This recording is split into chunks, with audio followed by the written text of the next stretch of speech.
Good morning, quarantiners. It is Tuesday, March 31st, the end of March, day 16 in quarantine for me. I hope you guys are holding up well in quarantine. I know that right now we all have a lot of questions about how this new federal stimulus package is going to work for creatives and independent contractors, as well as how do we apply for unemployment in New York State as independent contractors and not as full-time employees. At this point, I know everybody has a lot more questions than we have answers. Some people have had success filling out unemployment forms on the New York State website. Other people have had to do direct phone calls with the agency. And as far as I know, most people are having trouble getting through to anybody. So there's still a lot that remains to be seen, how this is going to play out, how people are going to get access to funds to help themselves stay afloat during this economic shutdown. One of my good friends, Tyler Drown, has been really doing a lot of in-depth research on this. So I figured I would hop on a Zoom call with him and see if we can get to the bottom of some of these questions. So if you're interested in any of these questions, I encourage you to take a listen to our conversation here. As always, if you have any further questions or there's anything else that you're thinking about or struggling with at this time, please feel free to reach out, leave me a comment, send me a message on any of the social media channels below, and I will try to get back to you as quickly as I can. So without further ado, please welcome Tyler Drown. Tyler Drown, thanks for taking the time to chat. My pleasure. Thanks for having me. So how's this experience been for you so far? Because you've really been leaning into the gig economy over the past few months. If I understand correctly, you've been picking up a lot of different job opportunities with different companies that allow you to kind of just take on jobs whenever you want them, right? Absolutely. Yeah. So for the past 6 months, I've been in Boston, and I was a caretaker aboard the Nantucket lightship, WLV 612, which is this historic lightship which has been converted to be a private vessel. And I was just basically the caretaker, which the owner calls a port captain.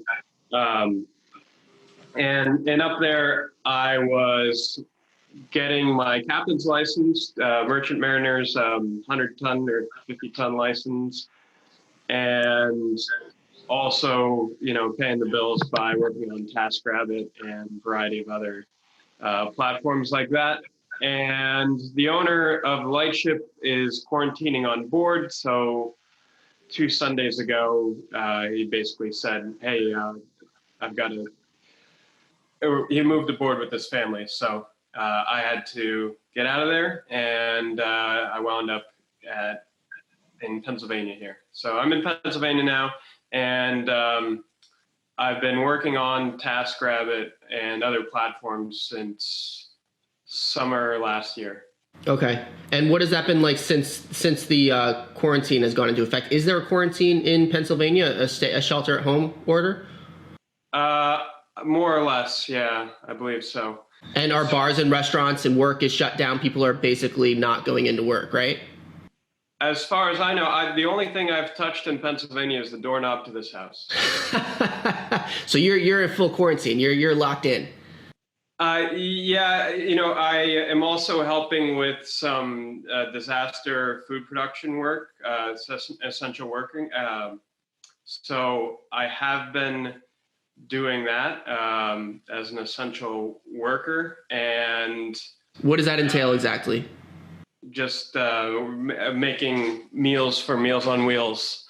And so you go into a kitchen and you help in the kitchen? Yep.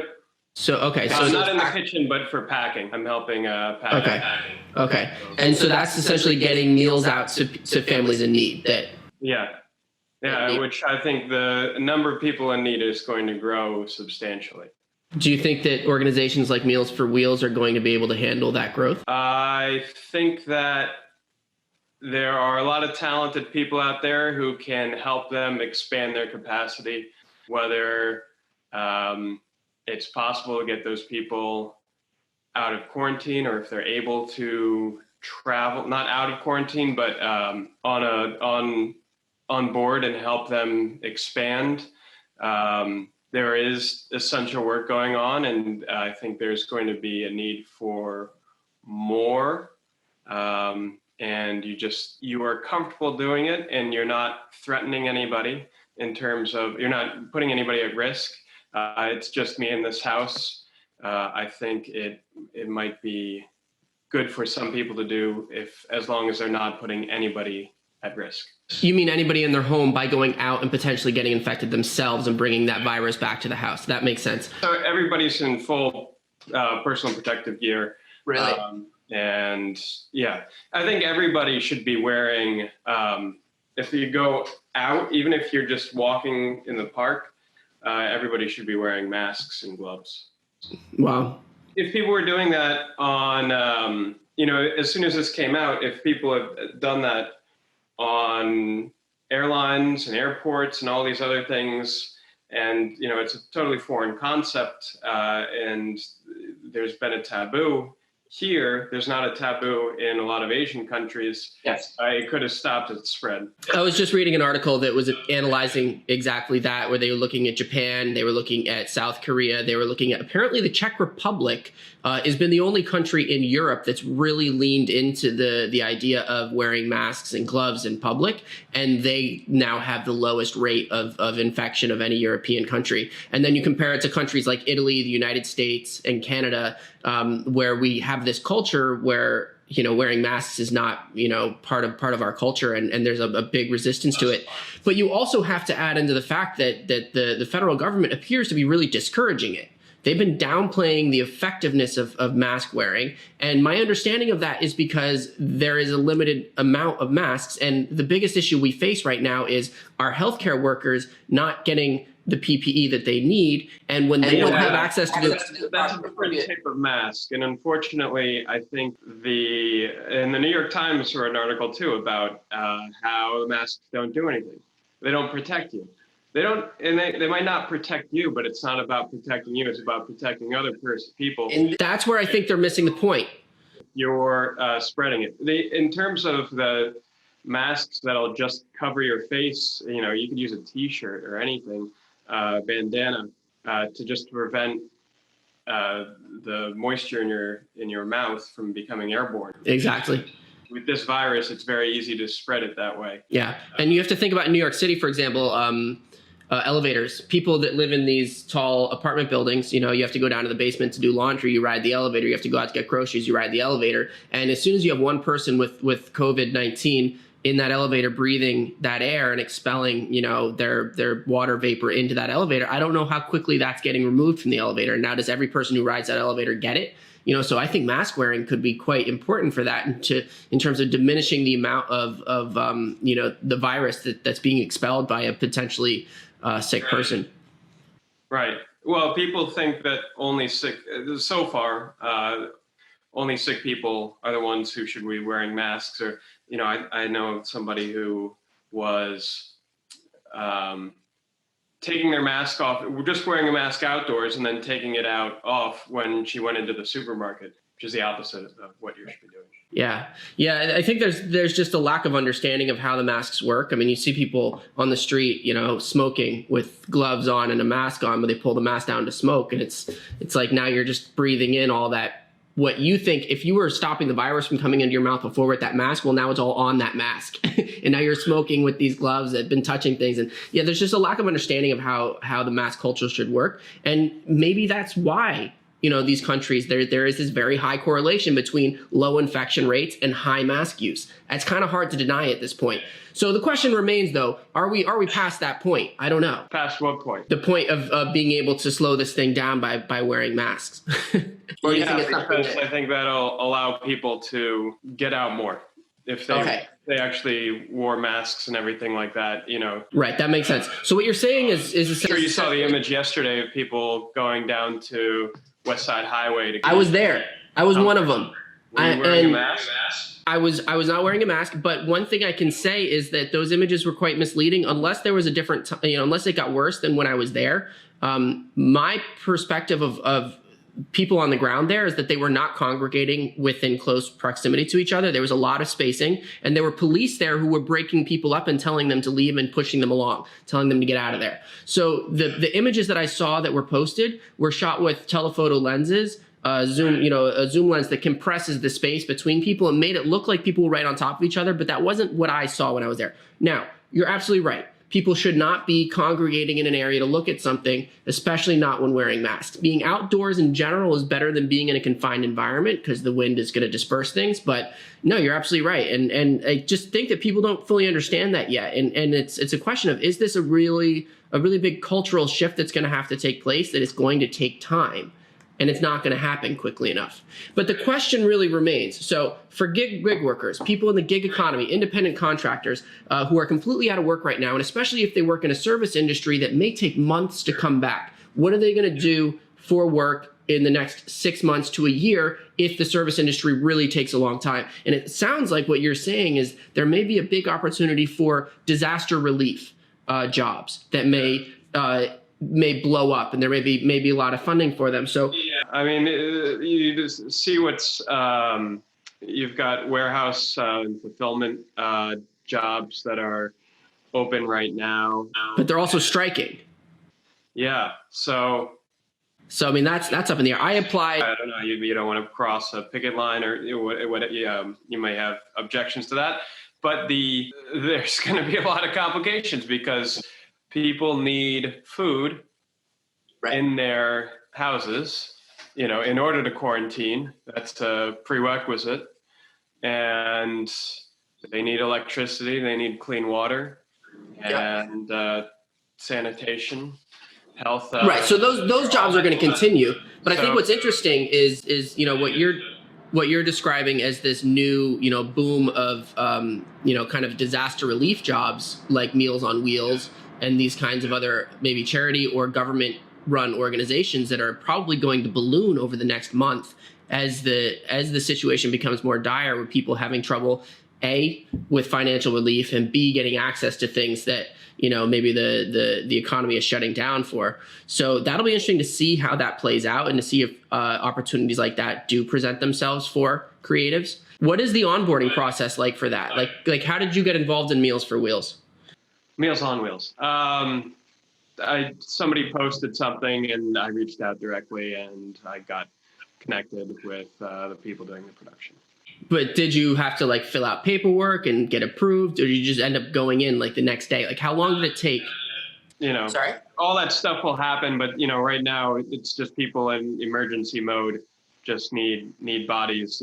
So you were able to get into the job within how much time from applying for the job? I already had a relationship with some of the people involved, so it wasn't a big onboarding process. But also, I found there was also staffing agencies that were staffing for warehouses around here, and I applied through them. And I think a lot of those people are just overwhelmed because they're hiring some people sight unseen, but I think they still have a lot more people applying than there are jobs. But again, I don't think this is a good option for anybody who is living with anybody else. That's a very important distinction. Or somebody who does not have the ability to not go anywhere. So I can stay in this house and I've got enough food and I can have food delivered that can last me months. I have enough, I pulled all I have a sailboat, as you know, and I've got a lot of canned goods and, non-perishable foods on there. I have enough non-perishable food to last me several months. Nice. That's awesome. Let's talk financial relief. You've been doing a lot of research on this federal stimulus package that I believe was just signed, but I don't know if it's gone into effect yet. CARES Act. CARES. Our government cares about us. Isn't it sweet? Yeah. Well, sure. Absolutely. So the question remains, does the government care about people who are not part of the traditional 9-to-5 work environment, because the government is run by people who are voted into place by boomers who don't understand the modern economy and don't understand that 90% of new jobs created in the past decade are independent contractor jobs, gig workers who don't get access to healthcare under the traditional definition of what it means to have a job, and who don't get access to unemployment benefits, and who traditionally are left out to dry in a disaster like this. So how does this new act deal with gig workers? I think more and more people are going to become acutely aware of the drawbacks of tying healthcare with employment, Yeah. because millions and millions of people have already been laid off, and I think as this spreads to other sectors of the economy, which it will, and it is. Millions and millions of more people will be laid off as more and more businesses are not able to maintain their payroll. So more and more people are going to be aware of the potential fragile nature of employment and the fact that we're independent contractors, gig workers, creatives, in doing all sorts of different stuff, that this model, has certainly allowed us to do things that we want and pursue these careers. And creative stuff has always been, gig working. Right. It's never been super reliable. You have to be your own, business owner. No, it's never been, W-2 sort of work in general. Right, of course. So one of the questions I have at this point is, what does it mean technically to be unemployed? In a traditional job, you're unemployed when you don't go into the office and you don't get a check. Well, let's say you drive for Uber, right? Most people who drive for Uber also drive for Lyft. They also run errands for Postmates. They're pulling together any opportunity that they can, and at any given time, they may see 80% of their work disappeared. Are they unemployed if they're still driving 10% of the passengers, 20% of the passengers that they would have been driving were this coronavirus not happening? That's a good question. So this is, to get back to your previous question about, are the people in power going to realize the situation? Or even more acutely, does this specific bill... This is the first time that it extends unemployment rights, unemployment benefits. As a W-2 worker, you would pay into unemployment insurance. This is the first time that it's been extended to 1099 workers. And that is going to open up a lot of questions to how they determine it. So yeah, if your business goes down 90% and you might still have the occasional thing trickling in, are you still unemployed if you get 1 gig per month? And we don't have answers on that at this point, right? No. Yeah, that's my understanding. So and this act does not, unemployment insurance is determined by states. So this act tells states you need to do this, but it does not super clearly define everything. So it's one of the biggest questions that all these laws is that set these policies. Unemployment insurance is paid into through a tax on the individual employer. Individual employee. Each employee who receives or gets taxed on their payroll, right? You get a W-2 at the end of the year, and it breaks down all the taxes that you're paying. One of those taxes you pay is unemployment insurance tax that goes into a fund that then gets paid out to people who apply for unemployment. What happens when 20, 30, 40% of the workforce gets laid off and applies for unemployment insurance? Is there enough money in that fund? And secondly, you are now making 1099 employees or 1099 workers eligible for that money from that fund, but they never paid into it in the first place. So where is the additional money going to come from? Is that being promised from the federal government?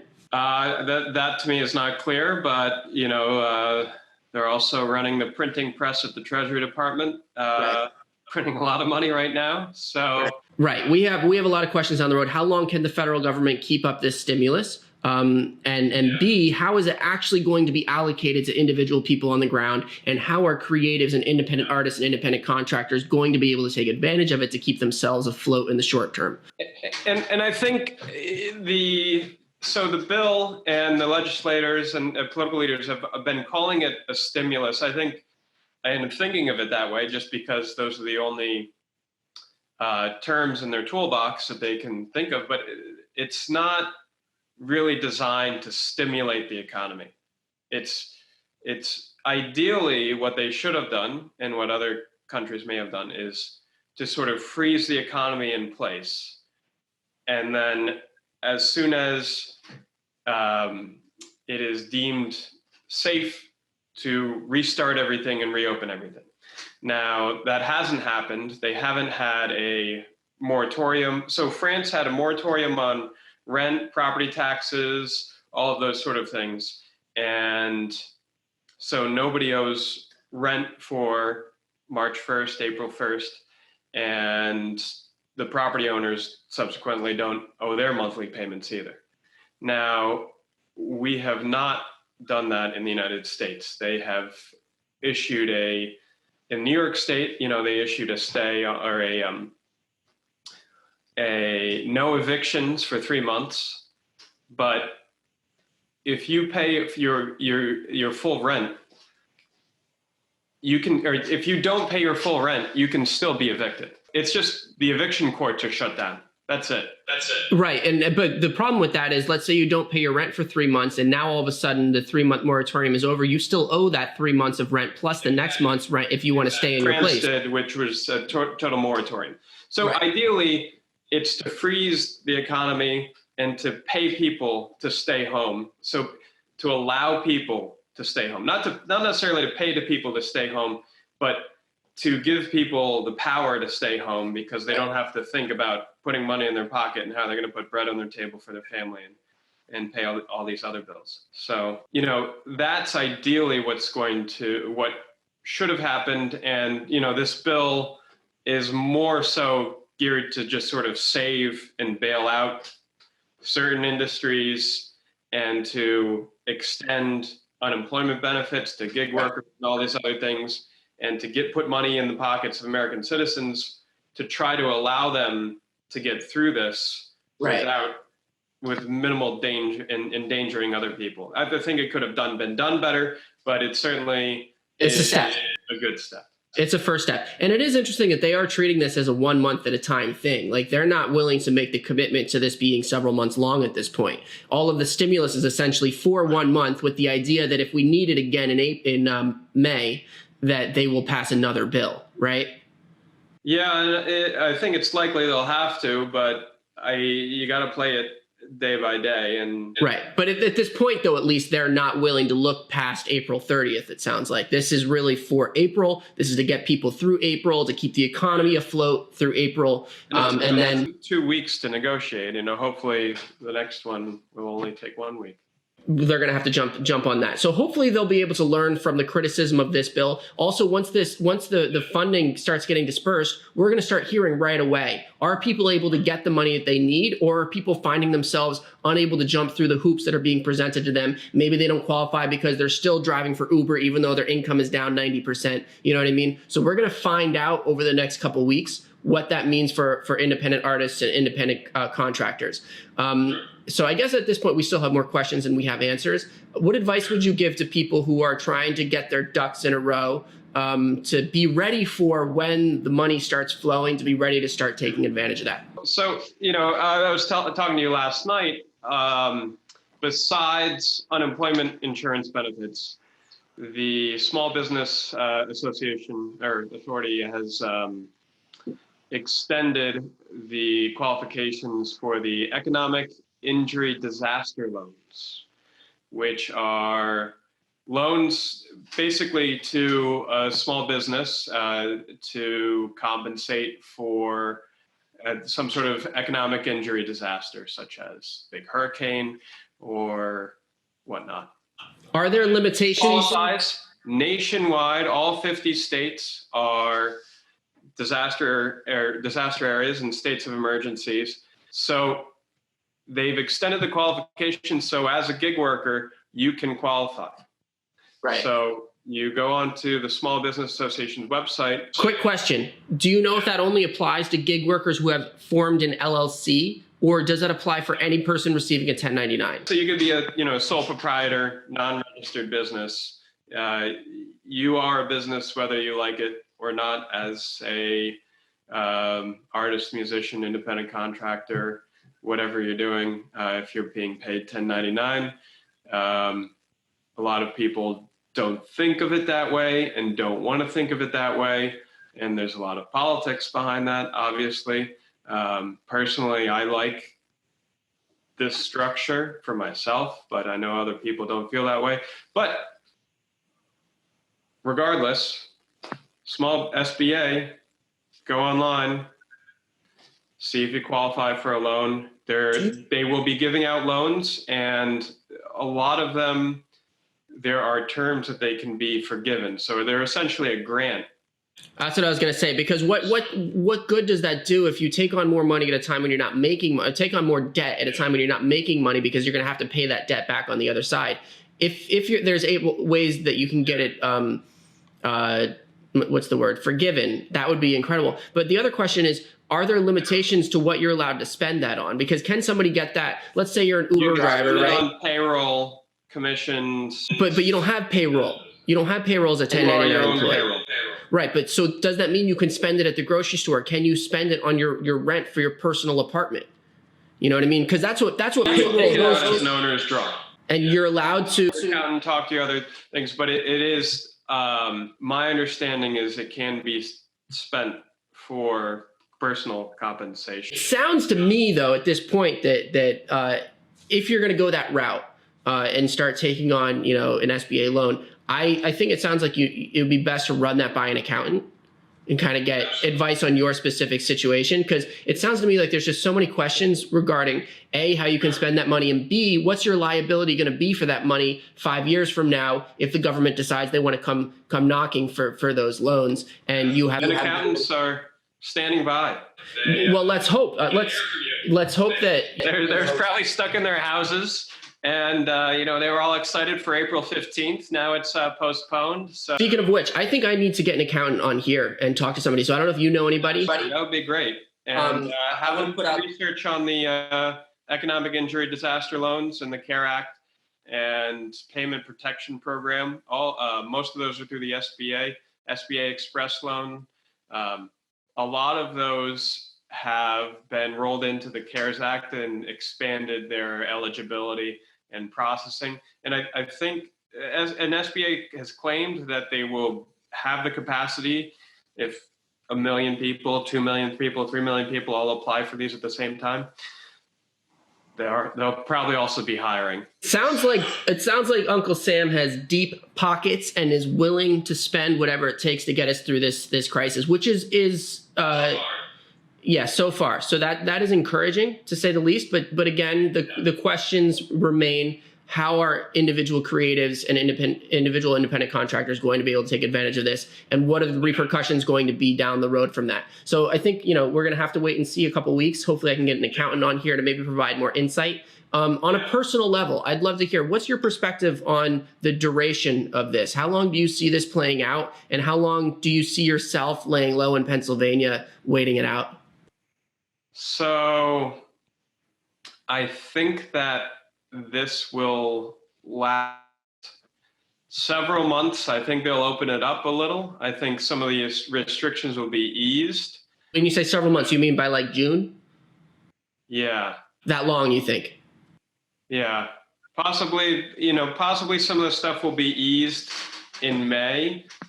But because right now, there may be a second spike. There may be a third spike if you look at other pandemics. Although, especially 1918.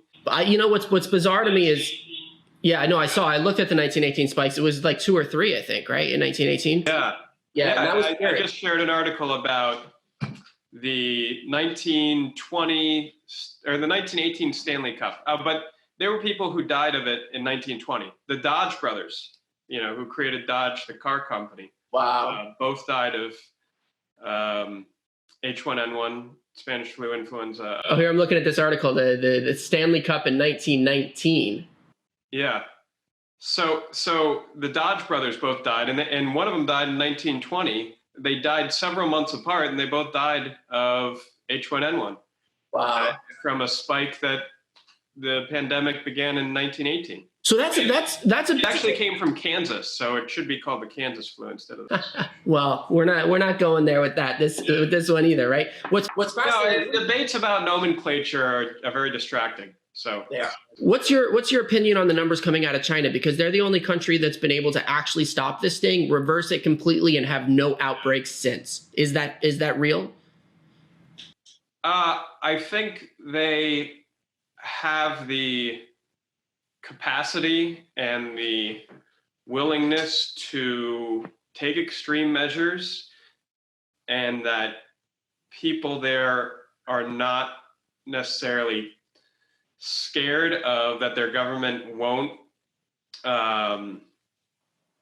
take care of it. If I owned a restaurant in China, I'd be a lot less scared of shutting it down because of this than in the United States, because I think that most businesses will be able to reopen no problem in China because of probably how they did it, but I'm not there.